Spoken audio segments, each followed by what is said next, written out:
اچھا آپ یہ بتائیں رانا صاحب کہ ایک طرف سیاسی جماعتوں کی آپس میں کشیدگی جو ہے اس پہ بڑی تشویش ہے لوگوں کو، دوسری طرف ہم یہ دیکھ رہے ہیں کہ ایک پاز آیا تھا جوڈیشری میں، ججز جو ہیں ان کی گروپ بندی تھی، ہمارا خیال تھا کہ شاید 26ویں آئینی ترمیم جو آپ کر رہے ہیں اس کے بعد یہ گروپ بندی ختم ہو جائے گی، وہ سلسلہ دوبارہ شروع ہو گیا اور اب کچھ ایسے ججز کی اپوائنٹمنٹ ہوئی ہے جس سے یہ لگ رہا ہے کہ شاید حکومت جو ہے وہ ججز کو اپنے سیاسی مقاصد کے لیے استعمال کرے گی۔ اس کا اشارہ آج سپریم کورٹ کے ججز نے اپنے ریمارکس میں بھی دیا، لیکن میں نے آپ سے پہلا سوال یہ کرنا ہے کہ یہ جو اسلام آباد ہائی کورٹ میں ایک جج صاحب آئے ہیں، تو جب آپ کو یاد ہے آپ پر ایک جھوٹا مقدمہ بنا تھا اور میں نے اس کو پہلے دن ہی کہہ دیا تھا جھوٹا مقدمہ ہے، بالکل ٹھیک ہے، اس وقت جو صاحب ایک انہوں نے پریس کانفرنس کی تھی، اس کا کلپ میں نے کل بھی چلایا تھا اور میں آج بھی چلاؤں گا اور میں بار بار چلاؤں گا، سنیں ذرا۔ اس کیس میں رانا ثناءاللہ صاحب کے عدالت میں یہ چلان پڑا ہوا ہے، ہماری جتنی ایویڈنس ہے جس میں ریکوری آف 15 kg ہیروئن، جس میں سٹیٹمنٹ انویسٹیگیٹنگ آفیسر کی، ریکوری کے وٹنسز ہیں، 3 وٹنسز ہیں، ان کی سٹیٹمنٹس، ادارے نے اپنا لیگلی کام کیا ہے، کرتا رہے گا، یہ افینس اگینسٹ پبلک ہے، سوسائٹی ہے، اس میں آپ لوگوں نے بھی ساتھ دینا ہے۔ یہ 1 کلو ہیروئن 1000 بندے کو مارنے کے لیے کافی ہوتی ہے، آپ ذہن میں رکھیے گا، یہ بہت سیریس افینس ہے۔ اب یہ راجہ انعام صاحب جو ہیں یہ کل اسلام آباد ہائی کورٹ کے جج بن گئے ہیں، تو اب میں کیسے ان کی ججمنٹس پہ یقین کروں گا؟ نہیں دیکھیں، یہ وہی وقت تھا کہ جب انہوں نے یہ ثابت کر دیا تھا کہ وہ جوہر نایاب جو لوگوں کو بڑے منصبوں پہ فائز کرتا ہے وہ ان میں موجود ہے۔ اچھا، تو اسی وجہ سے میں سمجھتا ہوں کہ اس جوہر نایاب کی شناخت اب ہوئی ہے، یہ تو شناخت اسی وقت ہو جانی تو چاہیے۔ یہ اب اس وقت ان کو بطور وکیل آپ کے خلاف استعمال کیا گیا، اب آپ کی حکومت ان کو بطور جج اپوزیشن کے خلاف استعمال کرے گی؟ دیکھیں معاملہ یہ ہے کہ اس وقت میرا کیس جو ہے، جس طرح سے آپ نے کہا کہ آپ نے پہلے دن ہی کہہ دیا تھا بڑا غلط کیس ہے، تو اس وقت ایک میں خود وکیل تھا، تو اس وقت جو کوئی سینئر وکلاء تھے ان سے رابطہ کیا گیا۔ میں زیادہ بحث میں نہیں جانا چاہتا، آپ نے کیس ہونے سے پہلے، گرفتاری ہونے سے پہلے میرے شو میں پریڈکشن کی تھی کہ میرے خلاف یہ سازش ہوا یہ کہ انہوں نے جب سینئر وکلاء سے رابطہ کیا کہ جی یہ کیس آپ لیں، تو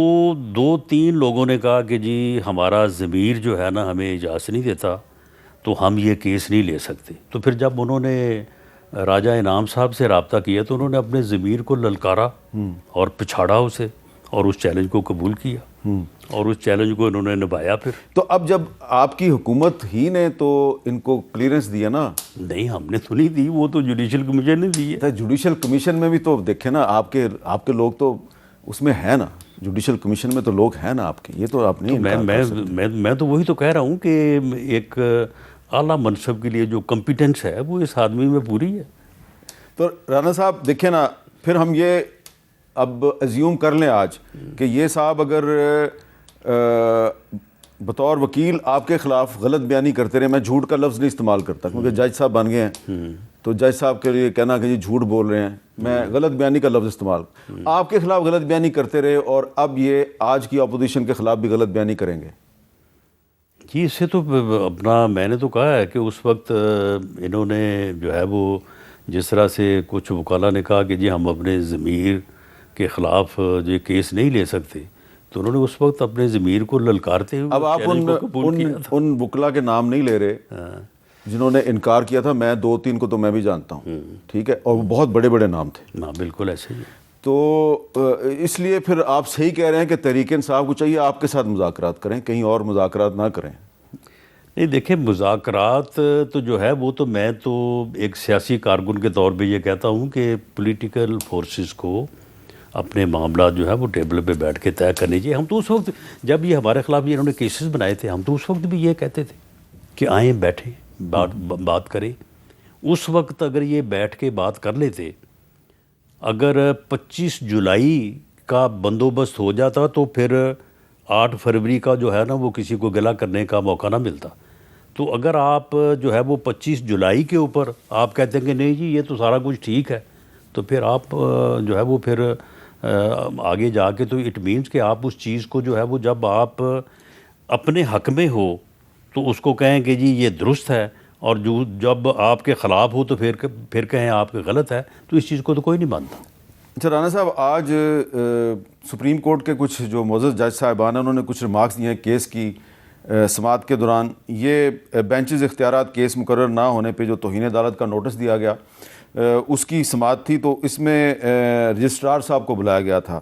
تو انہوں نے کہا جی بینچز اختیارات کیس آئینی بینچ کا تھا، غلطی سے ریگولر بینچ میں لگا۔ تو جسٹس منصور علی شاہ نے کہا یہ کیس آپ سے رہ گیا، ہمارے سامنے آ گیا، آخر اللہ نے بھی کوئی منصوبہ ڈیزائن کیا ہی ہوتا ہے، کیس بینچ میں آ گیا تو کمیٹی کا کام ختم۔ پھر انہوں نے کہا کمیٹی چلتے کیس واپس لے تو عدلیہ کی آزادی تو ختم ہوگی نا، جہاں محسوس ہو فیصلہ حکومت کے خلاف ہو سکتا ہے کیس ہی بینچ سے آپ واپس لے لیتے ہیں۔ تو رجسٹرار نے کہا جی پریکٹس اینڈ پروسیجر قانون ایکٹ آف پارلیمنٹ ہے، کمیٹی کیسز مقرر کر سکتی ہے، واپس بھی لے سکتی ہے۔ تو جج صاحب نے کہا یہ تو آپ کو ہم بتائیں گے اس کیس میں کہ وہ واپس لے سکتی ہے یا نہیں لے سکتی۔ اور جسٹس عقیل عباسی صاحب نے کہا ہمیں تو یہ بھی علم نہیں کہ موجودہ بینچ کا مستقبل کیا ہوگا، کوئی تیکھا سوال پوچھیں تو شاید یہ بینچ ہی ختم کر دیا جائے۔ یہ ایک طرح کا نو کانفیڈنس نہیں ہے کمیٹی پہ؟ نہیں تو یہ رجسٹرار کو یہ سارا کچھ کرنے کی کیا ضرورت ہے؟ یہ سارا اختیار تو چیف جسٹس کا ہے۔ تو رجسٹرار صاحب کو معاملہ بلایا یہ گیا ہے نا کہ جج صاحبان بھی جو ہے وہ چیف جسٹس صاحب سے بیٹھے ہیں، ان سے بیٹھ کے بات کریں۔ اب اچھا چلیں، رجسٹرار کو جو ہے وہ اس کو توہین عدالت کا نوٹس دے کے اس کو سزا دے دیں تو اس سے کوئی معاملات کیا درست سمجھ جائیں گے؟ ایک ڈپٹی رجسٹرار صاحب جو ہیں ان کو ان کے عہدے سے ہٹا دیا گیا ہے۔ اچھا چلیں آپ یہ بتائیں تو کوئی بات نہ ہوئی کہ آج سینٹ کا جو اجلاس تھا اس میں ہم نے دیکھا کہ شہری رحمان صاحبہ نے ایک بات کی، عرفان صدیقی صاحب نے اس کا جواب دیا۔ ایسا لگ رہا ہے کہ پیپلز پارٹی اور مسلم لیگ نون میں کافی فاصلے بھی پیدا ہو رہے ہیں اور تلخیاں بھی پیدا ہو رہی ہیں۔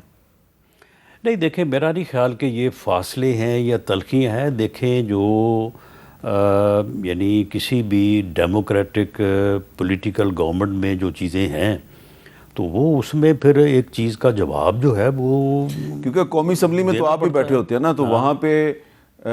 پیپلز پارٹی والے کھل کے کوئی کام نہیں کرتے، وہ پی ٹی آئی والوں کو اشارہ کرتے ہیں، وہ کورم کی نشاندہی کرتے ہیں اور اجلاس ملتوی ہو جاتا ہے۔ تو نظر تو آ رہا ہے ہمیں بھی۔ نہیں لیکن دیکھیں معاملہ یہ ہے کہ پیپلز پارٹی جو ہے وہ ٹھیک ہے کیبنٹ میں موجود نہیں ہے لیکن وہ گورنمنٹ کا حصہ ہے۔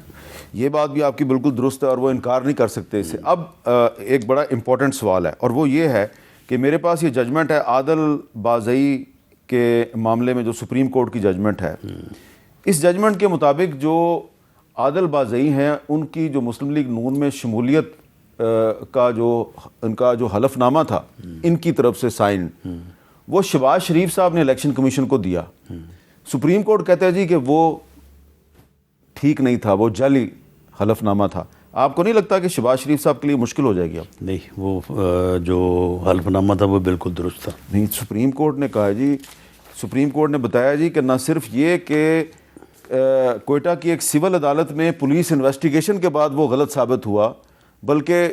انہوں نے عدالت میں نہیں غلط ثابت ہوا کہ وہ حلف نامہ جو ہے وہ عادل بازئی نے دستخط نہیں کیے تھے، نہیں کیے، اور جس اوتھ کمشنر سے اس کو اٹیسٹ کروایا گیا اس اوتھ کمشنر نے بھی بیان دے دیا کہ میں نے تو اس کو ٹیسٹ ہی نہیں کیا۔ نہیں لیکن معاملہ یہ ہے کہ عادل بازئی صاحب جو ہیں وہ الیکشن تو انہوں نے انڈیپینڈنٹ لڑا تھا اور ان کے وعدے وعید بھی تھے، تو اس لیے حلف نامہ انہوں نے دیا تھا۔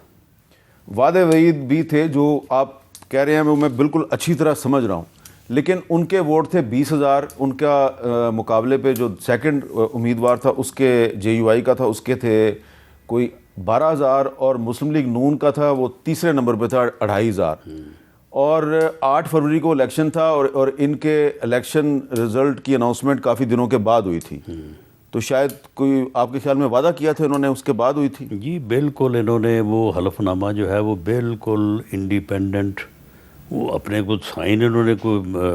میں کو فرق ڈال دیا، کیونکہ پھر صاحب زیادہ، لیکن اس میں کوئی شک نہیں ہے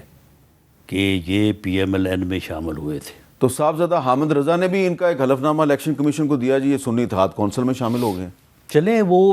ٹھیک ہے، اگر انہوں نے اس طرح کے حلف نامے جو ہے وہ 2 جگہ پہ جمع کروائے ہیں تو ان کی تحقیقات ہو جانی چاہیے، لیکن معاملہ یہ ہے کہ اس نے خود وہ بیان حلفی جو ہے وہ پی ایم ایل این کے صدر میاں شہباز شریف صاحب کو دیا تو خود دیا؟ بالکل۔ اچھا، اس کا مطلب ہے معاملہ کافی سیریس ہے، تو آپ کو نہیں لگ رہا کہ شہباز شریف صاحب کے لیے کوئی مشکل نہیں ہے؟ نہیں دیکھیں، ایک آدمی جو ہے وہ بیان حلفی دیتا ہے اور اس کے بعد جو ہے وہ بیان حلفی الیکشن کمیشن میں جمع ہوتا ہے،